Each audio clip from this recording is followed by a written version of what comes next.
Welcome everybody into the show on this special Saturday edition of Built Different. Normally we're the Friday night guys underneath the Friday night lights, but now it's Saturday at noon guys, so that doesn't really roll off the tongue as much. But we got a great show for you today.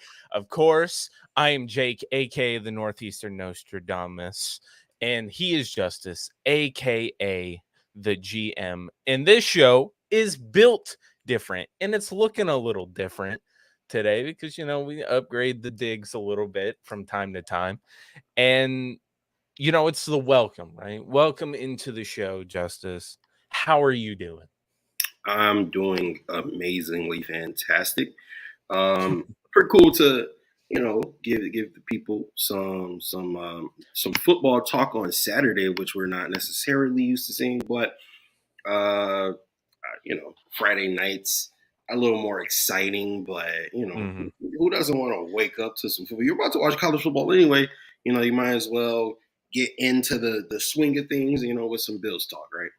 Right, exactly. And there's only like this part of the season where you've got 2 days full of foot. Like, not only do you get football on Thursdays, but you also just get the whole weekend to watch college football and then pro football. And now apparently spring football leagues are about to be emerging with the USFL and the XFL. And that means that we'll have an even longer spring football season. So girlfriends and wives around the country are, you know, Just SOL. basically, yeah, I'm sorry. It just is what it is. So No, we could do about it. We didn't ask for this. it's Saturday, right? So I don't want to like harp on this, for too much last week's game against the Raiders. It's kind of the thing that we have to deal with here being a show at the end of the week, which is just kind of like, let's briefly talk about that game, but let's focus on the one tomorrow, right? So just briefly, the game last week against the Raiders, what are your thoughts? Absolutely fantastic. I was super encouraged. It put me back onto the right track, right? It kind of feels like you're, this locomotive, and you're going and you're running through every team in the league the last 2-3 years, and then you get to your destination, and the track switches, and you can't quite get there, but then you make the other swing around and you can't quite. But then last week you starting the season, getting ready to go full steam ahead, and it felt like some type of rock was in the way or something and just knocked you off the track. Right. And it's hard to put a train back on the tracks, but last week I feel like did it for me. You can say what you want about the Raiders, but they are a professional football team. You know Yeah. what I mean? It's not like they went out there and With played with a some damn college good team. players. Yeah, exactly. They had the best running back in the league last year and held him to -2 yards. Joshua Patrick Allen threw for 84 yards, 84% completion, 270 plus yards with 3 touchdowns, and a damn near perfect rating. So again, this is a professional football team we're talking about, and Mm-hmm. either way you slice it, it was a super impressive performance from the Buffalo Bills, and they kind of went back to the way that we were expecting them to look. Yeah, I mean, I echo the sentiments very, very closely to what you have right there. There is always a game in which the Buffalo Bills will lay an egg. And it happens every year. We've Yes. seen it. The Jacksonville games, all those. They lay an egg. You don't know when it's coming though. I'll tell you what though, I would rather it come in the first game of the season than when it really matters down the line, right? So last week we see the Buffalo Bills come out against the Las Vegas Raiders, a team that is coached by Josh McDaniels, and Jimmy Garoppolo's his quarterback. Jimmy Garoppolo's played under Josh McDaniels before. You know the type of system they're running. They got Hunter Renfro. They've got Devontae Adams. They've got Max Crosby. They got Josh Jacobs. This, they're not scrubs. They're No, not. And like the Buffalo Jimmy Bills G has went, seen Super Bowls as well. yeah. So like they just went out there and the Buffalo Bills just did what they normally do. And that was just tried to play. Actually, I can't even say it's what they normally do, Justice, because the offense wasn't this high flying, flashy offense that we're so used to seeing. I'm perfectly It fine. it and I mean, I put out a tweet that day that said, "This offense is not flashy, and I love it." Right. Because it was so just calculated, right? Play action. They were just doing all these things and we're running the ball efficiently, which is not something that, if you're a newer Bills fan, you're programmed to really see. Uh, that game just kind of encapsulated like everything went wrong week 1 pretty much, whereas week 2 felt like the game you're supposed to have when you go back and look at, okay, well, that game is everything we're not supposed to do. And I think it will be for the better of the Buffalo Bills, because not only if you've got this short, quick passing game in play action under center, and you've also got the ability to utilize your running backs the right way, this team could be in for another dynamic that we haven't seen. Being able to not only just throw it over your head and our receivers or even our linebackers will go up and moss you, like we also can just pound the rock and control the time of possession. And that's something that we haven't really seen this Josh Allen iteration of the Bills really do. So last week's game, man, super, super encouraging when it has to come with, do you think that this team is going to be stuck in their old ways? No, they look like they've evolved and they've done it the right way. Yeah, there were some things like you mentioned that we're just not used to seeing. We're not used to seeing an effective offense that isn't trying to be flashy, right? They were methodical. They were just like, here, we're going to play football the Mhm. right way. And when you look at it, there were also some other things that we seen that we aren't used to seeing. We saw them punching it in from short yardage, Yeah. which is insane. All right. If you were a Bills fan the last 2, 3 years, you were looking at that and you're like, they did what now? Because there almost was never a situation where Josh could turn around, hand the ball up to the running back, and that guy gets the first down just off the strength of we're going to shove it down your throat. You Mhm. don't see that very often. It was typically our guys get stuffed in the backfield and we lose 2 or 3 yards. It was, kind of unfortunate, right? Um, One thing that we are used to seeing is the Buffalo Bills move the football because that's what they do. They move it at an extremely high rate. Mhm. You almost never just see 3 and out from Josh and the Bills. No, they will move the ball 20, 30. They move the ball amazing in between the 20s, right? Yeah. But then it's usually some stupid turnover or some stupid decision is being made by somebody or a penalty knocks us backwards. Like Mhm. that's usually we kill ourselves with our own mistakes. And that's why I say all the time the Bills are the only team in the league that can beat the Bills. But we didn't see any of that. We didn't see very many penalties, no turnovers, and that's the efficiency that you can expect to see from the Bills offense when they play football the correct way. Yeah, exactly. Like as long as they're doing all those things. I mean, I didn't even bring up, we talked about running efficiently and stuff. You talked about red zone efficiency. These three running back, we specifically brought in Damian Harris because he is a guy that we know has a nose for the end zone. That's how New England used him. That's why we brought him in, because we knew in those short yardage situations that guy was going to get it done, especially in the red zone. A lot of people, I mean, it kind of went unnoticed, not by us, by some people. Latavius Murray being on this squad is a dude who's a multifaceted back, can do all these things. And there's a reason why you've got James Cook and you've got Damian Harris, who both have slightly different skill sets. And then you've got a guy in Latavius Murray who's got kind of a combination of both of the things those guys do. So it's kind of like a perfect backfield trio that we haven't really had. I mean, just compare it to last year. We're going in to last year with Devin Singletary, which again, it's not a knock on Devin Singletary, but Devin Singletary, uh, James Cook, and Zach Moss. Just looking at those trios, comparing both of them, we are significantly better this year. The offensive line this year is significantly better. Props to Spencer Brown holding his own against Max Crosby. It's not an easy thing to do. It's really not. He's and of course, he's got help next to him in Torrance, who also, except for getting absolutely beat on one play, had another great game.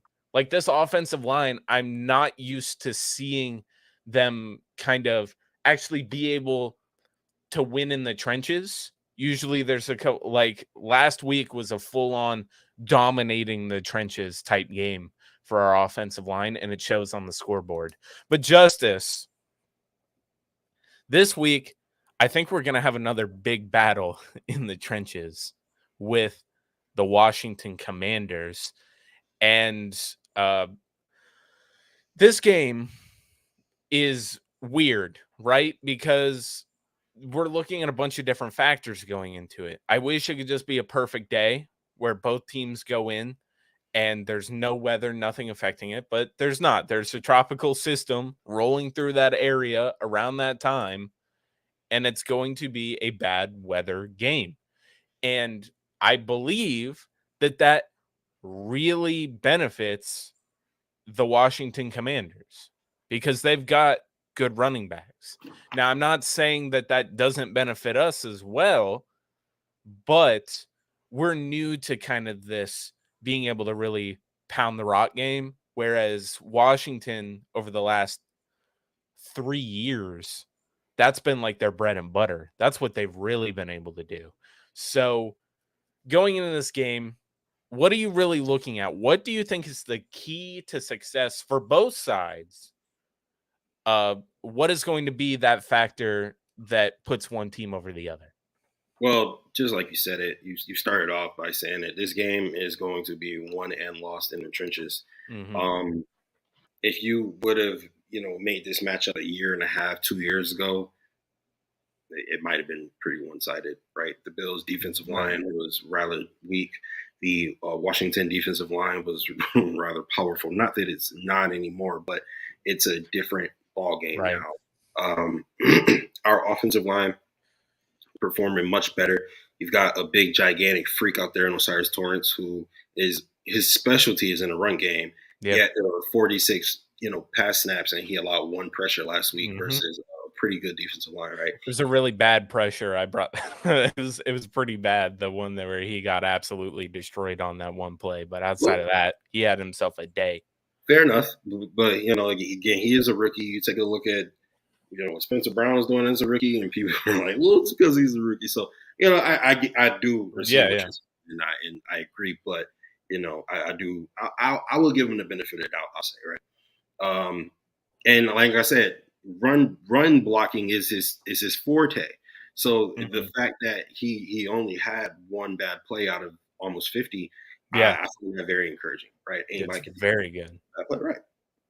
Um, and you take a look at just the inside of our line is fortified now, right? You got Hmm. Morris, McGovern, and Torrance, and that's a good three. Yeah. That's a good three, right? You even throw in Deion Dawkins, and that's a good four. Spencer Hmm. Brown is, uh, but I feel like he's serviceable enough to where like Hmm. the four are pretty solid, where they can help him out a little bit.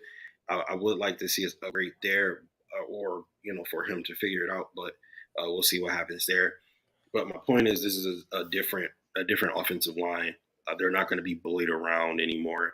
And Chase Young and Montez Sweat aren't necessarily what we thought they were going to pan out to be. I still think they're good, but I thought Chase Young was about to be like what Micah Parsons is right now. I Hmm. thought Montez Sweat, I thought they was going to be like Dwight Freeney and Robert Mathis. I don't think they're quite that, but they're still very, very solid. But then again, our defensive line, you shifted over to the other side of the ball. Our defensive line is playing like they're playing like men possessed, and Yeah. we don't even have our best player on the defensive unit, No. right? So, You take a look at Leonard Floyd, looks like a great signing. He's out there making plays on limited snaps. Ed Mhm. Oliver is playing like a man possessed. He is earning his contract. Gregory Rousseau looks like he is turning that corner into becoming a star rusher, edge rusher. AJ Epinesa still looks good. Poona Ford, what a pickup again, right? You got all these pieces, and then you have the rotational depth to be able to keep them fresh when you got guys like Daquan Jones and who am I thinking of? Jordan Phillips, right? You've got just ample ways to shut down a team's attack, right? Right. You take a look at last week. They held maybe the best rusher in the league to -2 yards. Insane. That's not real life. That does not happen in anything except Madden, right? So that's an impressive feat. And even the first game where, Dalvin Cook looked hot buns versus our defensive line. And the only Mhm. reason Brees Hall looked good is because he was breaking tackles, which isn't the defensive line's fault. If Nope. I am holding up my man and I'm creating lanes for you to shoot to go get the running back and he just breaks your tackle and breaks one, that's not on us. You know what I mean? So our defensive line looks really, really good, and it's really going to be on our linebackers to make it happen. Matthew Milano looks like an All-Pro at this point. He is the best linebacker in the league through 2 weeks. Um, Mhm. Terrell Bernard doesn't look awful, which he did in preseason. Look bad, but he, as of the regular season, he doesn't look awful, which is encouraging. Our secondary really has been not great. And I Mhm. know that's our strongest overall unit outside of quarterback. So I think they'll get it together. Ultimately, though, it will be one and lost in the trenches. And I actually made a prediction that Murray, Harris, and Cook are all going to go over 50 yards. I think that Cook will go over 100 yards himself. I think he'll have back-to-back weeks. Um, I think that this is going to be one of those games where Sam Howell is going to be forced to try to throw through inclement weather, and Mhm. because I don't think they're going to be able to run the ball and be effective against us, right? And then the last time we played in horrible windy weather where we couldn't get a pass off, we played against Damian Harris. But guess what, guys? He's on our team now. All right, Exactly. he's going to be busting those 60-yard runs for us this time, and that's really, really encouraging. So I think that it's going to be a battle in the trenches. It's going to be like, who wants it more? Who's hungrier for this W? And if the Buffalo Bills want Lombardi as much as they say they do, this is the perfect opportunity to go out and show the world. Yeah, I mean, I pretty much agree. Like everything that you broke down there, I agree with. Um, the Washington Commanders are 2-0 coming into this game, right? Sam Howell's doing They played themselves a hell of a game last week against the Denver Broncos. The game ended 35-33. Sam Howell, I think, was like almost at 300 yards, if not. it. He was. Um, and he had no interceptions. Like he played a clean game, but I'm here to tell you that the Buffalo Bills defense is much better than the Denver Broncos. Right. Like even the week before when he played against the Cardinals, he struggled a little bit. All right. So the only thing that really benefits this Washington Commanders team is if there's inclement weather because they got a guy in Brian Robinson who can run the rock. And then behind him, they've got Antonio Gibson. So it's not like they have scrubs back there. Those are guys that are going to move it. Now, the offensive line for the Commanders isn't the hottest, but they got guys behind it that can make up for it because of their play on the field. The Bills, I think really the key to success is going to be winning in the trenches on both sides of the ball. You've got to defensively not let this team dictate the game because that's what they'll do if you let them just run all over you. And you brought up is that they held Josh Jacobs to -2 yards. Insanity. -2 yards. That is insane. Like thinking about that, so insane, right? So last week, I've got the stats pulled up now. Sam Howell, 200. Hey, what's up, Robbie? 299 yards for Sam Howell, 2 touchdowns, 0 interceptions, 27 of 39. Efficient, right? Brian Robinson, 18 carries, 87 yards, 4.8 yards averaged with 2 touchdowns. So they like to lean on that run game. They really do. And the Buffalo Bills know that. They've overall got a better defense. The thing that I did notice last week is, the secondary, it looks a little old. They're not playing at that peak. Trey White has kind of struggled a little bit. Jordan Poyer doesn't look as spry as he did maybe 2 years ago. Coming And off that's injury, coming off an injury. So it's kind of, Micah Hyde has looked good still. I really think that this defensive line is just absolutely killing it. Justus. Ed I Oliver, go okay. ahead. Go ahead. What were you going to chime in? I was waiting for you to finish your point because I wanted to kind of flip to the other side. But so go ahead and finish. Sure. So you already brought it up with the defensive line, right? Is that Ed Oliver playing like a man possessed? Really is. Like, he got paid, and he's not having the thing where you get paid and then you slump and you Lose the don't. hunger. Yeah, you We're don't still lose. hungry. No, dude's hungry. Dude is still hungry, and I love that about him. You've got Daquan Jones next to him. Absolutely. I still am in the camp of extend Daquan Jones yesterday. I mean, I know we've got Poona Ford, but I really think that Daquan Jones is that anchor in the middle of the defensive line that allows everybody else to really get after it. And you've already brought up Gregory Rousseau has taken what looks to be the next step towards becoming a legit player in this league. And you've got a dude in Leonard Floyd who, like you said, on limited snaps is still making a difference in games. AJ Epinesa making difference in games, and we don't even have Von Miller yet. But we're getting close to having Von Miller back. But it doesn't matter because he won't be here for this game, and this defensive line is still going to get after it. And it's cool because I don't even hate to say this. I love to say this actually, but I don't want it to be taken out of context. We don't need Von Miller right now. Like, Doesn't look that's like insane. That's crazy because last year when Von got injured, it was all rough shot. It was downhill from that point, pretty right? much. So far at this point, if Von Miller wasn't on this roster right now, we wouldn't really be batting an eye because it's like, okay, well, we can do what we got to do with Gregory Rousseau and Leonard Floyd and AJ Epinesa. But then you tell me Von Miller is coming back later, and I'm like, well, that's just, you just adding more whipped cream and cherries, Yeah. So you kind of mentioned how, Sam Howell took advantage of the Broncos defense, and he did play extremely well. He like did. you mentioned all his stats.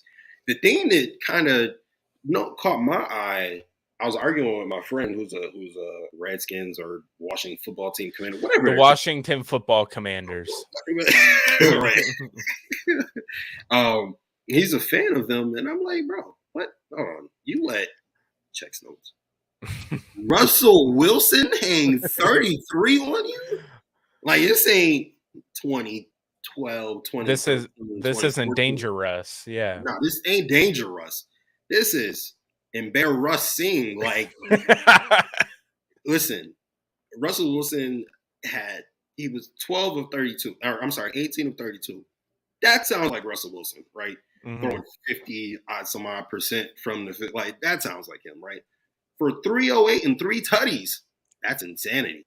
He rushed for 56 yards on 6 carries. That's 9.3 yards a carry. That's insanity. Marvin Mims had 113 yards receiving. Yeah. That's insanity.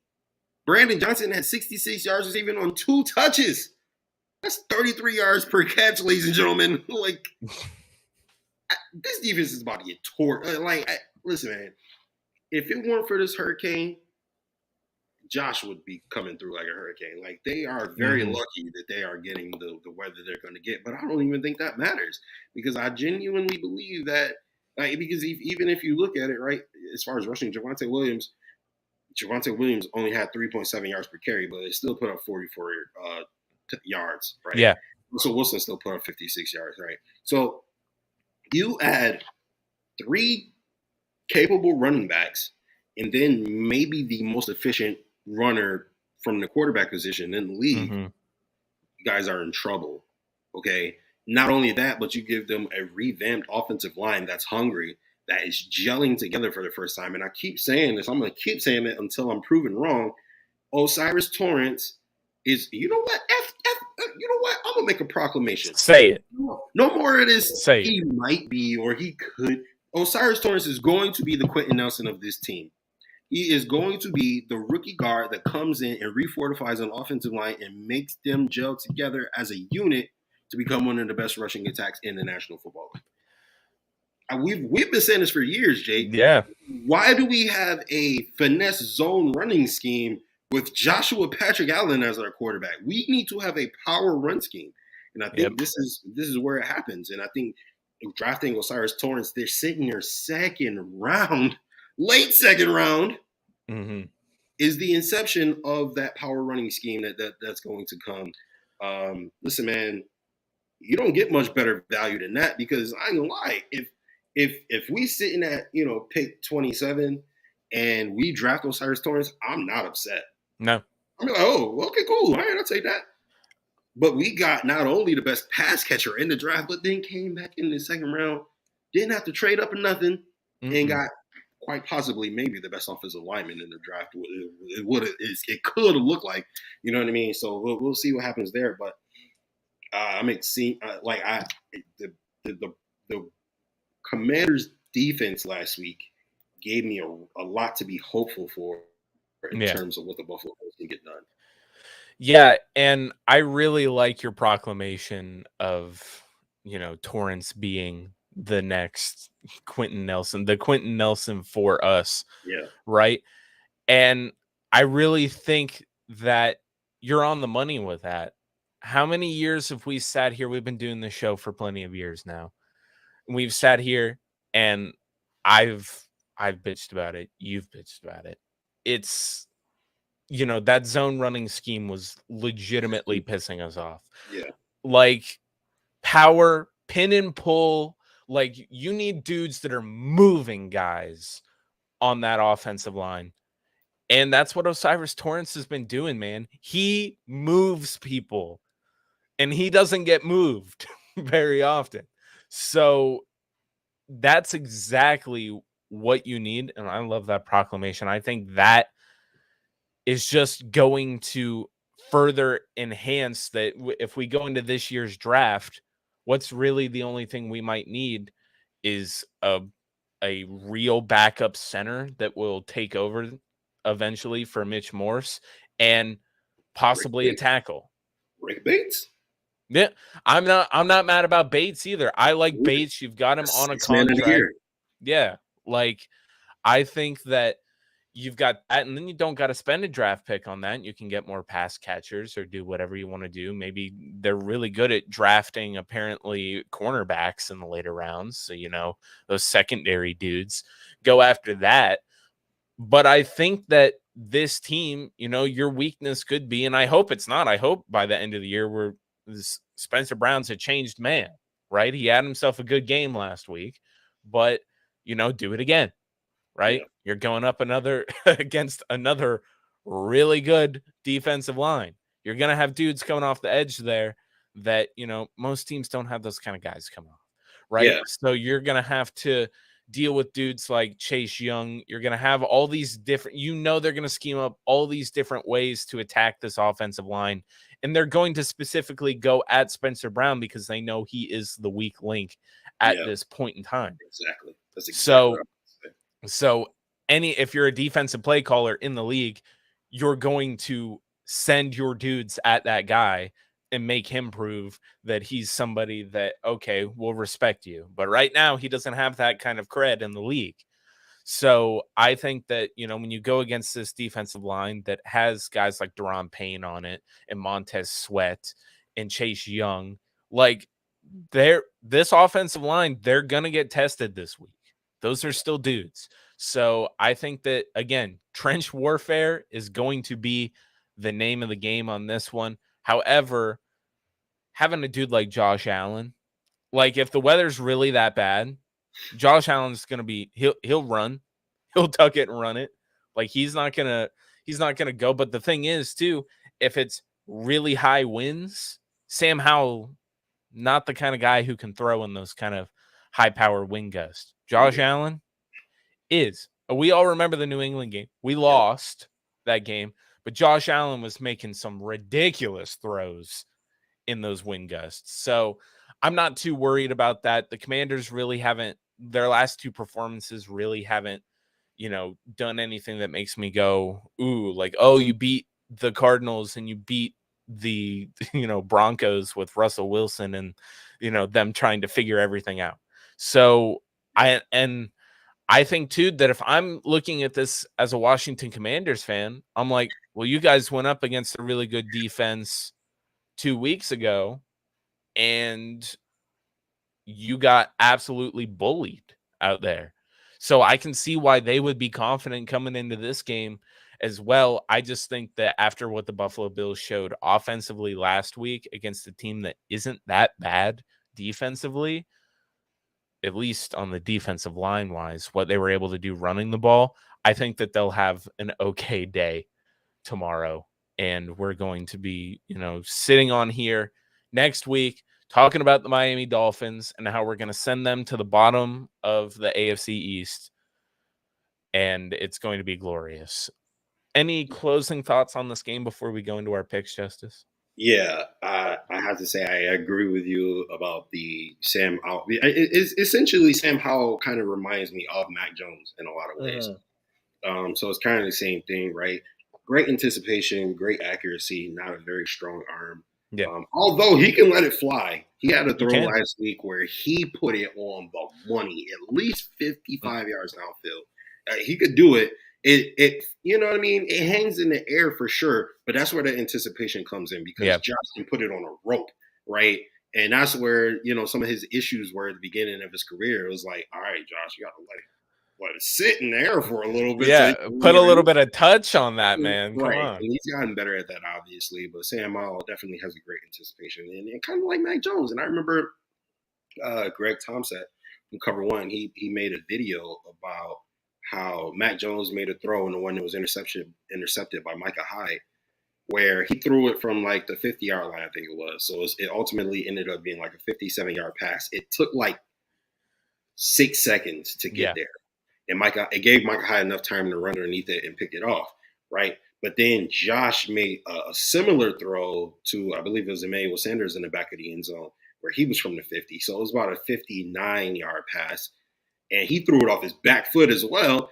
Took 3 seconds to get there. Yeah. So it's just different, right? Mm-hmm. And then I also want to say, before we get out of here, I want to give credit where it's due. I've been very, very hard on him.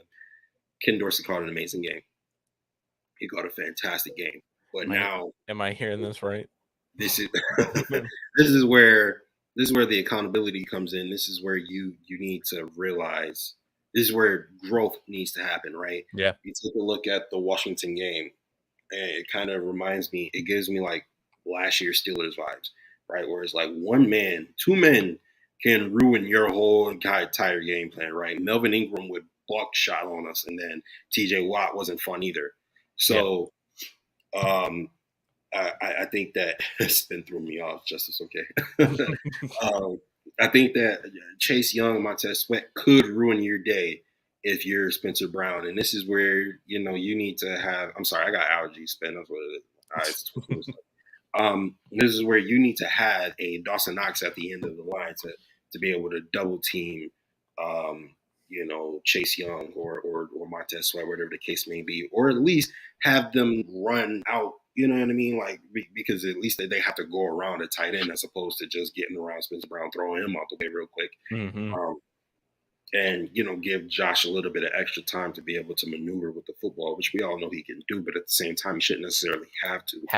Yeah. Right. And so this is going to be a big kind of test for Ken Dorsey, where it's like it's a game you should absolutely win. It's a Mhm. game that's kind of like tailor made for you to have a good confidence boost before you face a division rival in Miami, right? Yeah. But it's also a game where it's like if you don't play this the right way, those two guys can ruin your day, and we'll see which path is taken by Ken Dorsey in this offense. Yeah, no, that's definitely a big thing is, Ken Dorsey last week took a step from whatever went wrong in week 1, and now you know that they've got that tape from last week against the Raiders, so they know the kind of things you're gonna start doing now, how you've evolved, you're gonna have to evolve again, you're gonna have to change every single week because believe it or not, the Buffalo Bills are a really, really good team and people are always going to come at you with their best. Yep. So definitely, you're he's gonna have to change every single week. You can't run the same stuff over and over again, or you're gonna get destroyed.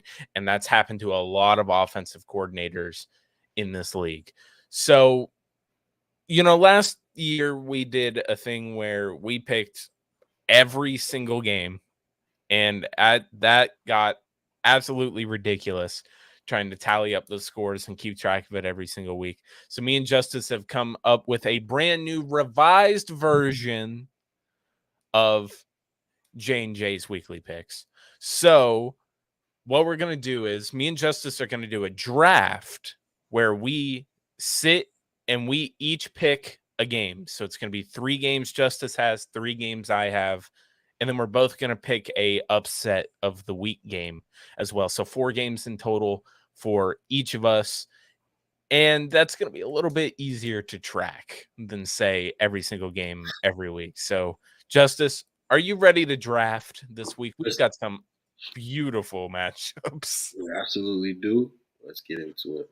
All right, so we're gonna flip here. Heads or tails? Tails never fails. Okay, and it's tails. Hey, what I say? There you go. You get to pick first. Uh, my first pick is going to be. I'm absolutely okay if I'm wrong here. But I'm gonna go Chiefs over Bears. Oh wow, such a hard It's a game. tough one. I don't know, man. I know, man. Chiefs. Okay, Chiefs, Bears, and I'm guessing you've got the Chiefs winning that game, right? Yeah. Okay. My first is going to be the Ravens beating the Colts. That was my second pick. Bastard. I we got to pick the games that we, feel the most confident on. So I had to, you know, outside of, Bears, Chiefs, I got a couple more on my radar that I think are going to be pretty easy because we are Well, doing primetime games. So I'm about to take one off of your radar. go, I'm going to pick Cowboys over Cardinals. oh my, oh, dude. Okay. All right. Cowboys, Cardinals. And I'm guessing you're picking the Cowboys. Yes, I am. If you would have said no, the Raiders, I would have been like, oh, shit, that's not your upset of the week. Yeah, Um, all right, so mine is I'm gonna take the Eagles over the Bucks. Mm,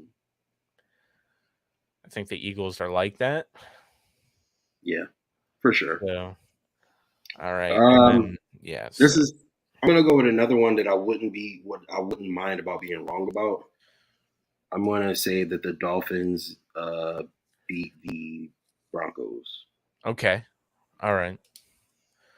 Finns over Broncos. Yeah, I'm hoping you're wrong about that 100%. I'm hedging my bets a little bit because I would love for the Bears to beat the Chiefs, and I would love for the Broncos to beat the The Dolphins. Finns, yeah. But if they win, then I get them right. So Yeah, and my third pick is I'm gonna pick the Jaguars to beat the Texans. So ooh, Jags v Texans. I I know was it's thinking, I was thinking that one, but man, CJ it's Stroud look okay. He yeah, look okay. he looks okay. Like the Texans don't look bad. I just think the Jaguars are really Oh no. He said, "Oh no." Whoa, whoa, whoa, whoa, what? Whoa, man. Come I get on. that. I get If that, right? But it's kind of like, for the when you people bet on listening on the DraftKings. podcast too, we've got a comment here that says, "I just lost all respect for Justice," right there. I get it. I understand, but like it's like when you are on DraftKings and you're like, I desperately want the Bills to beat the Chiefs, right? But you Mhm. put a little money on the Chiefs so that, like, in case you're sad because the Bills lost, you're happy because you got some money, right? Like, you know what I mean? It's not Sure. anything against my team. It's just like, Yeah, I think that, picking the Dolphins, man, he's hedging it. Honestly, Justice is really hoping that he's wrong on that pick. I'm not gonna lie. I would not mind being wrong Yeah, here. like out of all of them, I mean, the Chiefs kind of already have those L's kind of, sitting there where, the Finns don't yet. Yeah, So they I don't, and they look good, and so yeah. it's like, ugh, you know. But here's the thing. Do you want the Dolphins being 3-0 coming into Buffalo being on their high horse, or do you want them to be 2-1? Because here's the thing. I think if they're 3-0, like there's nothing more synonymous. There's, death, taxes, and the Dolphins getting hot at the beginning of the season We and then appreciate dying at it. the end. Back to back So E3 champions. so it's literally like I'd rather them be hot and then run into Buffalo, doing that whole like we want Buffalo type stuff that their fans like to do every single year. And then they get Buffalo and then they don't like the outcome usually. So I I don't know. 2-1. Yeah, 2-1 so they can go 2-2. Exactly. That's the thing. I think even at 2-1, them being tied with us, you know, for their fans, I want them to be 3-0 so that they can get smacked in the face, you know. But as like, just thinking about where I want the standings to be, just to shore it up a little bit easier. Yeah, I want the Broncos to win all day. All right, Justice, your upset of the week. You go first. You go first. What upset of the week? Okay, upset of the week. I don't know. There's not a lot of games here where it's like, is there really an upset? If that like actually happens, outside of like, the Bears somehow beating the Chiefs. If that happens, I oh my love lord, that. I would oh love my that. lord. Um, honestly, you can't even say the Rams beating the Bengals would be an upset. It wouldn't. Like, even though I'm sure Vegas would call it an upset. It would be an upset, but it also wouldn't be an upset. And if you guys are watching on YouTube, go ahead and drop, what you guys think is going to be your upset of the week because, we need a little bit of help here with these. These aren't the easiest things to pick. So, I'm going to say that that's not even an upset though. The Patriots beating the Jets. No, that's not an upset. Oh, man. I'm All not right. going. You know what? Fine. I'll say the Falcons beat the Lions. Is that an upset? Is it though? I mean, like, what am I supposed to pick? Like, Charger, if either the Chargers or Vikings win, that's not really an upset. Not an upset either. No. Like, the Saints beating the Packers or the Packers beating the Saints, that's not an upset. No. Like, the big ones that could have upsets are the games that we've already picked, Agreed. really. So, Yeah, my let upset is one you picked. is it okay? So, I'm going to say that. Uh, I'll go first. I'll go yeah, first. yeah, yeah. Go ahead. You already have your game, so All right. So for me, my upset is going to be. I think this guy has been playing extremely well with what he's been given the last couple of weeks. I don't know what he's getting given. Like he doesn't have one of the best wide receivers in the league, but I really am. Baker looks okay. He looks pretty Mhm. good. And the Eagles look like it's like I don't know about y'all. Kind of looks a little fishy. right? It's kind of Okay. like, all right, I was really expecting y'all to just be like this juggernaut that was just going to run through the NFC. But so far, they look like they can be caught. They look like under the right circumstances, you can catch them on any given week. And I think that this is going to be the week for somebody catches them. I think the Bucks are going to get them this week. Okay. I get that. I mean, I could see the Eagles aren't going to go undefeated. So it's kind of just like, they're going to have to drop one. I don't think the Bucks have looked absolutely terrible. I do think that Eagles defense still just, they look as advertised. Yeah, they do. They're good. So I I honestly think that game could go either way, but I picked the Eagles because I think they are the clear Yes, favorites in they that one. are absolutely. Yeah. Okay, so my upset of the week is going to be man, did I take yeah, I already took that one, didn't I? Let's make this interesting. Yeah, yeah, yeah. Your So, upset wins. okay, my upset of the week is going to be that the Broncos beat the Dolphins. I like that. I like There that. you go. If I your upset wins, you get 2 points. Yeah. So I'm gonna take the Broncos and dangerous Broncos country. Let's ride versus the Finns. I like that. Yeah, because I think that that Broncos team, whereas the Dolphins defense has kind of not not looked that good this year. No, yeah. Hasn't looked really hot. I think that it could be a Commanders Broncos type game where both defenses just can't handle the other one and it comes to a shootout. And I'm going to pray that the Broncos make a couple more stops. Yeah. The spirit of Vic Fangio is going to come out, and they're going to teach the entire league how to stop that stupid. It's a great scheme, but I hate Yeah, watching the Dolphins do it. But like they'll go trips, and then they'll have the inside man motion outside, and yeah, then they'll run their play that way. So this is killing zone mhm, coverage because everybody ends up in like an open spot. Then you gotta watch the guy on the outside because you gotta cover the flat yeah, as well as the back end, right? And then the mhm, middle of the field is wide open, and then the seam is wide open. It's insane, and they've been doing it a lot, and it's been catching people. So I want to see the Broncos learn how to stop that, so that we can know how to stop mhm. it. I You would know, look again, guys. I'm totally fine. I mean, the Cowboys should beat the dog crap out of the Cardinals, but um, outside of that, I'm fine with the Chiefs or the Dolphins losing. And I yeah, think they'll actually win. So that's yeah, 2 points. the Vic Fangio. You said the ghost of Vic Fangio is going to come out. Like, while Vic Fangio is sitting there calling the defense for the Dolphins. So, Right. yeah, They're I gonna get I that. I really think, dude, we've got some good picks here, man. And Yeah. it's a Saturday show, so I wasn't expecting, to go too long so everybody can get to their college football here. But dude, I'm loving the new layout. I'm loving the way that we're making picks now. Like this is Oh, this going is good. fun. This is fun. This is And this absolutely is going to come out as a podcast. So it's a podcast show. So it's definitely, we got some things planned for the future for the show that we will, share at kind of a later date.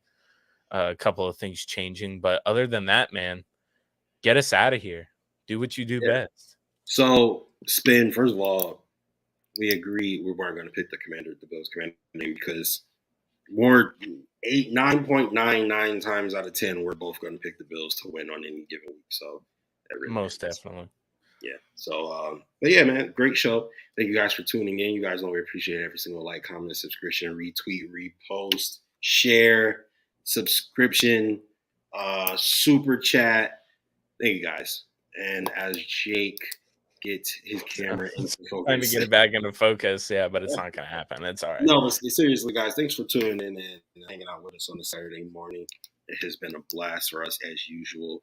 And now we get ready to go watch some amazing college football. This next year's draft is going to be insanity. And Marvin Harrison Jr. is going to be a Buffalo Bill. So, uh, look, I said that. I'll say that on I Twitter. don't. People blew me away. There's like, we're not picking that There's high. no way. He's There's no not going way. to trade the dude. I'm joking. Relax, okay? It's No, a we're not going to get Marvin it's an Harrison. absolute joke. I don't Right. want to suck. I don't want to suck bad enough to get Marvin Harrison No, Jr. So nor I mean, I don't know how let's say if they did trade away multiple first round picks to go get him, I would be uncomfortable until he, you know what I mean, proved that he was going to proves be. it. Yeah. Yeah, exactly. But thank you guys for tuning in. We'll see you guys next week. Go Bills. Go Oh wait, Bills. What?